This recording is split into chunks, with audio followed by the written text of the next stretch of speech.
Bonsoir chers internautes, je ne peux pas ne pas vous demander pardon pour l'image de tout à l'heure qui n'était pas de bonne qualité. Écoutez, nos machines ont fait des bêtises et nous avons connu l'entretien. Comme on ne pouvait pas laisser vide cet espace, nous n'avons qu'à vous demander pardon pour cela. Nous avons un message très important.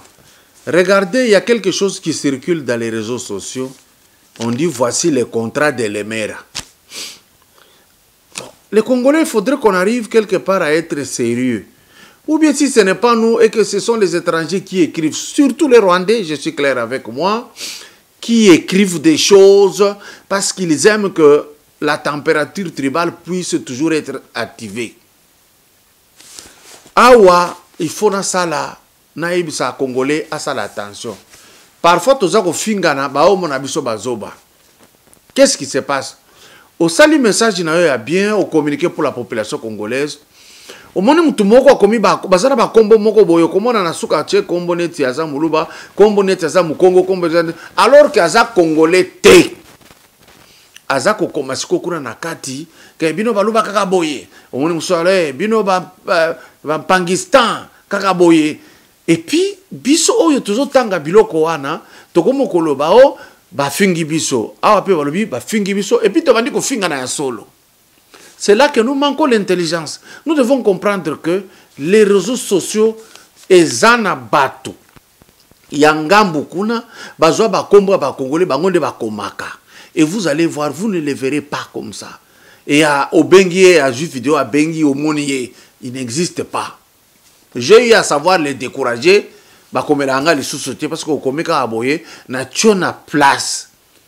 Na yebi kolobanga yoyo kadium. Na tchona place. Alors, maintenant bazako komabilo komoko contrat de l'Emera pour dire que voilà Mouze Laurent Komaki que a copé bango 300 km. Je n'ai jamais vu un contrat notarié, signé, contre-signé. Il y a tout bozo tanga.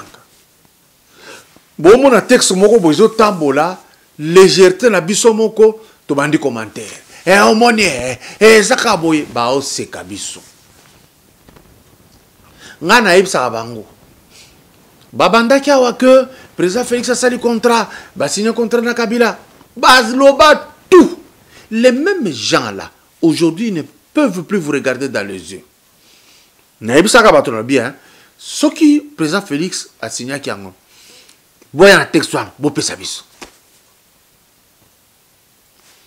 Batikala jamais copé Sabino contrat wana. Accord wana, Batikala jamais copé ça. Encore que, il faut tout comme un niveau de Sabango. S'il y a accord, c'est un accord entre privés qui n'engage pas la République, qui n'est pas une constitution. Donc, accord de l'Emera, ils ont dans les réseaux sociaux, bah voisins, des bazok publiés le Kouana pour nous déséquilibrer. L'objectif na biso recensement il faut salem. Loi ya seni bazo luka changer pour que batu songolo bazalaki invalidé. Baza ba condamné bakoka ko se retrouver na kati. Yango nozo mona na basango ba telemeli yango. La loi électorale. C'est ça le cheval de bataille. Il y a Kouroutou Nangaï, Christophe Lutundola, il y a Leki Nangaï, Denis Sanga. C'est pour que Batuna Bango Bakoka se retrouve. C'est ça la mission de la Mouka. Bazakole la kaka loi wana échangé. Objectif, comment les invalider pour des raisons évidentes peuvent retourner là-dedans. Je ne dis pas que cette loi électorale elle est totalement bonne. Il y a des choses à toucher. Mais l'objectif, le leitmotiv, de près, vous allez le trouver l'ombre ya bato yo balongola ki. Comment va koki kosonga. Bien. Et loko mususu yangoyo. Bolanda ki vidéo ya ndeko moko colonel ya M23. Alobi toza vraiment na zamba kuna. Biso tozo attaquer pouvoir public ya Congo te. Mais tozo rappeler le président Félix Tshisekedi ba accord na biso ya Otto Sinyaki avec quel président Kabila Oyakenda. Et ils disent qu'ils sont Congolais, il faudrait que ba respecter accord wana. Maintenant analyse yangoyo. Comment un Congolais peut Koluka signer accord na ba autorité ya mboka na moko? C'est possible. Basalaki yango parce que basaki na difficulté na Joseph Kabila na gouvernement na ye.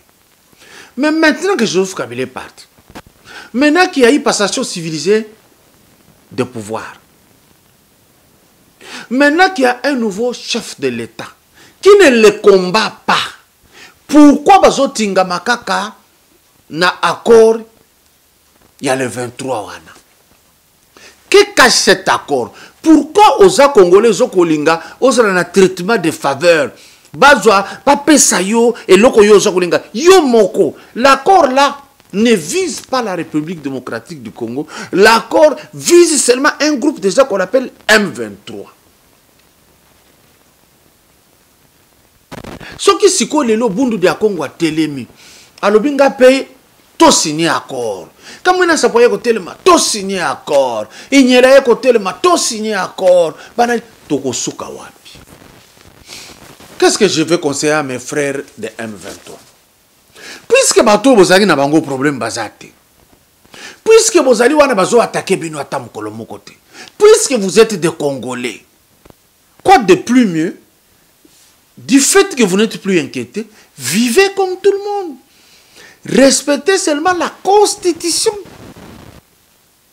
Mais cherchez un accord. Quel est l'apport? Quel est le poids de l'accord par rapport à la Constitution qui existe déjà? Est-ce que vous comprenez au moins ce que vous demandez à la République?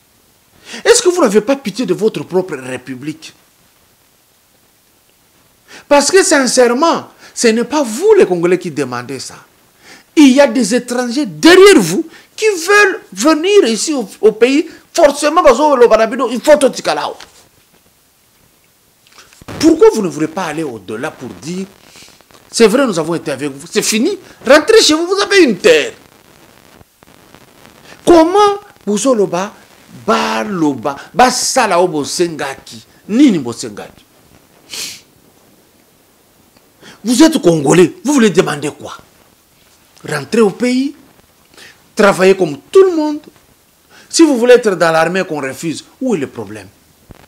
On ne force pas à être dans l'armée ou dans la police. Vous pouvez faire autre chose. Vous ne pouvez pas non plus exiger un gouvernement congolais qui n'a pas l'argent. Il y a que ba futabino po botikarasko ba congolais. Non du tout. Parce que même en devenant rebelle, l'État congolais ne vous a pas envoyé. Cela veut dire quoi? Nous tous, nous avons été victimes de beaucoup d'injustices. Est-ce que c'est pour autant que nous exigeons un traitement de faveur et pas Yaba Konjamboka? Réfléchissez 2 fois. Nous n'avons que ça comme pays. Donc, ça ne se conçoit pas que M23, botika la kaka na zamba que jusqu'à ce que ba ko accomplir autre yokana. Beaucoup ko yokana nini. Na swana ki na papa. Likambo na swana ki na yeza ki to grand frère za ko déranger. Grand frère voyager akei na tikali ce qu'on a condition na opesa koncho papa ndenge. Votre père, votre mère, c'est la République démocratique du Congo qui n'a rien contre vous aujourd'hui. Parce que sincèrement,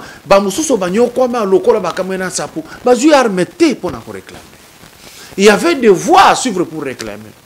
Quand même, vous avez pris même les armes pour réclamer. Car cela ne tient, on ne veut pas vous en tenir compte. Nous disons, réconcilions-nous, soyons ensemble. Mais vous exigez encore qu'on suive vos conditions, ça devient compliqué. Réfléchissez un peu 2 fois. Vous n'allez pas dire, ça j'insiste, qu'il faut tout l'armée.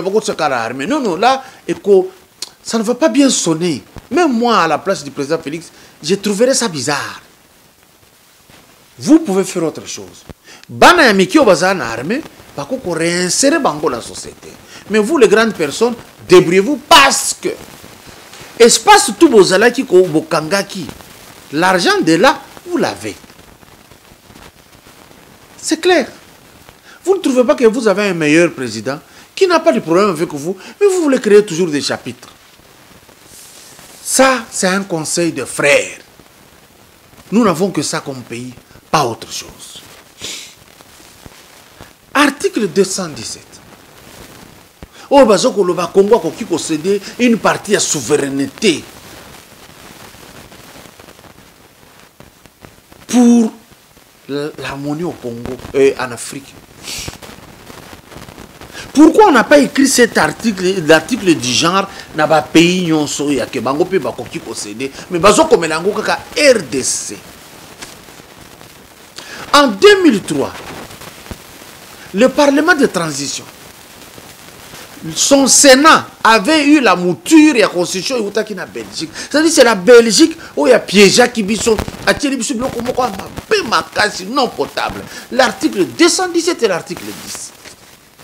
L'article 217 doit céder une partie à souveraineté pour l'Afrique, pour la cohésion en Afrique. Quelle est cette cohésion qui va nous demander nous de céder notre souveraineté? Et vous, les sénateurs, à cette époque, vous aviez la tête où pour accepter un tel article? Et l'article 10, on dit, bah, parents oyo bazaki na Congo, avant tous les indépendances, en masse, bazaba congolais. Vous avez vu ça où, s'il vous plaît? Vous devez regretter à l'heure qu'il est, vous devez vous en prendre à vous-même. Comment est-ce que c'était possible? Est-ce que bako qu'on a vu sur bakenda ko bunda guerre ya 40-45 en France? Bako maka ba français?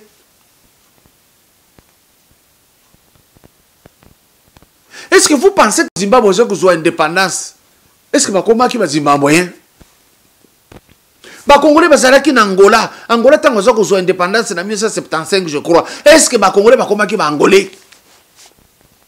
Comment vous avez pu accepter des choses comme ça? L'heure n'est plus à nous en prendre éternellement à vous. L'heure, c'est que notre assemblée est infiltrée. Pour Batouba se pencher dans le dossier, l'article 10 va changer formule. La nationalité congolaise est une exclusive. Elle ne peut pas être détenue concurremment à la nationalité Moussous. Et que ne sont congolais que de père et de mère.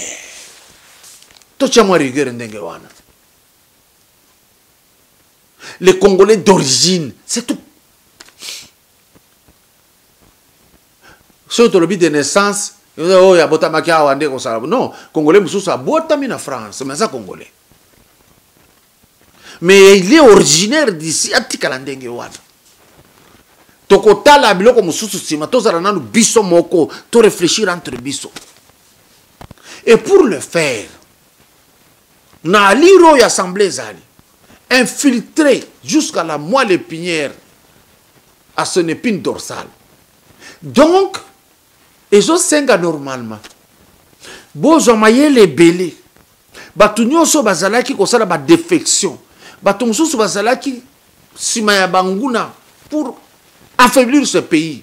Réfléchissez 2 fois. Mettez-vous derrière les chefs de l'État. Ne venez pas demander un gouvernement de large union nationale. C'est là que ça ne marchera pas. Venez comme tout le monde, appuyer, de sorte que Toboma assemblée Oyo. Ce que Tobomi Ango, to sali nouvelle majorité présidentielle, là où on va changer ces articles, Bandeko. Quand vous regardez que celui-ci, il est d'une nationalité douteuse, hollandais, pourquoi? Ça, c'est très important. Et donc, on se et ça dit que en 2003, babandi ko commence constitution ko commence trop dire ba yeli bango batala yango ba ajouter to bango biloko et utaki na Belgique ba komi bango ba belitio ba komi ndenge wana soko tali ndenge ba tchaki ba yebaki déjà c'est la Mobutu a tika constitution ou pour être candidat président de la République il faut avoir 40 ans ba Belge ba komi biso 29 ans. C'est-à-dire ces gens savaient qui ils préparaient et celui qu'on préparait était arrivé au pouvoir. Est-ce que c'est la faute de celui qu'on a préparé pour arriver au pouvoir? Non. Non, le bagage faute à Kabila. Ba Belge to bosani bango, to zobundaka na Kabila et tout le reste. Bango de ba força qui a la kuna, Louis Michel a commencé à la batura, ko bêtiser, batou, ça la bêtise. Alors que bango moko ba Belge incapable de gérer mbokana bango. Maintenant, qu'est-ce qui reste à faire? Rassemblons-nous d'abord comme un seul homme. C'est la division qui nous pose problème. Et les gens se divisent pour qu'à soit pouvoir. Talane boyo qu'on dit que basala ba province yasika pour que aux amis qu'on refuse à la gouverneur. Au comme gouverneur, bureau exacté, fonds exacté, budget exacté, infrastructure exacté. Au comme gouverneur de Pakoti. Pourquoi? Le conseil à tout le monde veut être chef. Tout le monde veut se retrouver là-bas. Voilà le résultat. Notez, Mamabé, le kounyana mensonge. On vient vers quelqu'un parce qu'on veut avoir de l'argent. Mais au fond, on ne l'aime pas. Mais moi, je ne suis pas du genre. Je ne t'aime pas, je ne viendrai pas. Mais pourtant, il y a des gens qui n'aiment pas l'autre, qui vont vers l'autre pour avoir de l'argent. Le moment venu, tant que bonsoir.